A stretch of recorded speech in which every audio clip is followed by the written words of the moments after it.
Organisational behaviour का next topic है power and politics.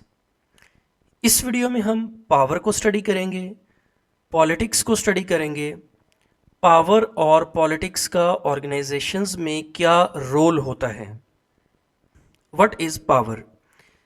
It is the ability of an individual और group in an organisation to influence or control the behavior of other individuals or groups in order to achieve specific objectives. Organizations या companies में किसी individual की ability या group की ability कि वो दूसरे इंडिविजुअल्स या दूसरे ग्रुप्स के बिहेवियर को कंट्रोल कर सके ताकि ऑर्गेनाइजेशन के स्पेसिफिक ऑब्जेक्टिव्स को अचीव किया जा सके। इस एबिलिटी को कहते हैं पावर। वो एबिलिटी जिसके थ्रू दूसरे लोगों के बिहेवियर को कंट्रोल किया जा सके, बिहेवियर को रीशेप किया जा सके, ऐसी एबिलिटी को कहते हैं पावर। पावर को यूज़ करते हुए लोगों से वो काम लिया जा सकता है जो वो नहीं करना चाहते।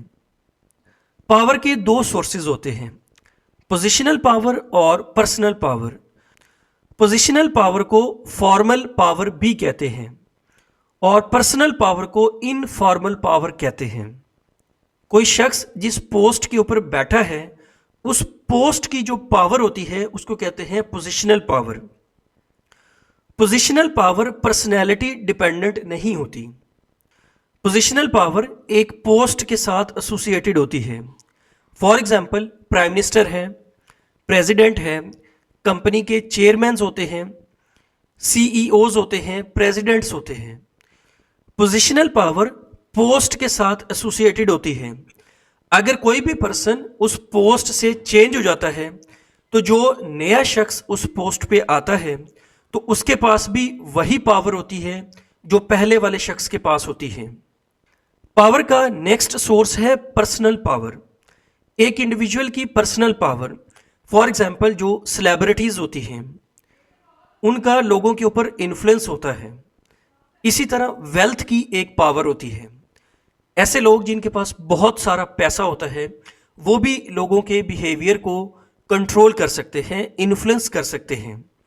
तो पावर दो तरह की होती है, पोजिशनल पावर और personal power. What is politics? वो एक्टिविटीज़, बिहेवियर या टैक्टिक्स जिसको कोई इंडिविजुअल या ग्रुप यूज़ करता है ज़्यादा पावर हासिल करने के लिए, पावर को यूटिलाइज करने के लिए, ताकि लोगों को इन्फ्लुएंस किया जा सके, अपने पर्सनल इंटरेस्ट्स को प्रोटेक्ट करने के लिए, ऑर्गेनाइजेशन के अंदर डिसीजन मेकिंग को इन्फ्लुएंस करने के लिए, लोगों को इन्फ्लुएंस करने के लिए। पावर वो एबिलिटी होती है जिसके थ्रू लोगों को कंट्रोल किया जाता है, इन्फ्लुएंस किया जाता है। और पॉलिटिक्स वो एक्टिविटीज़ होती हैं जिसमें पावर को यूज़ किया जाता है ज़्यादा पावर को हासिल करने के लिए, ऑर्गेनाइजेशन के अंदर डिसीजन मेकिंग को इन्फ्लुएंस करने के लिए, अपने पर्सनल इंटरेस्ट को प्रोटेक्ट करने के लिए। ऑर्गेनाइजेशंस या कंपनीज में पावर और पॉलिटिक्स का बड़ा कंट्रीब्यूशन होता है। ऑर्गेनाइजेशंस में रूल्स एंड रेगुलेशंस की फॉर्मेशन और इम्प्लीमेंटेशन के लिए पावर को यूज़ किया जाता है। वर्क प्लेस के ऊपर डिसिप्लिन को मेंटेन करने के लिए पावर को यूज़ किया जाता है। रिसोर्सेज की एलोकेशन, डिसीजन मेकिंग और रिवार्ड्स की डिस्ट्रीब्यूशन में भी पावर एंड पॉलिटिक्स का बड़ा रोल होता है।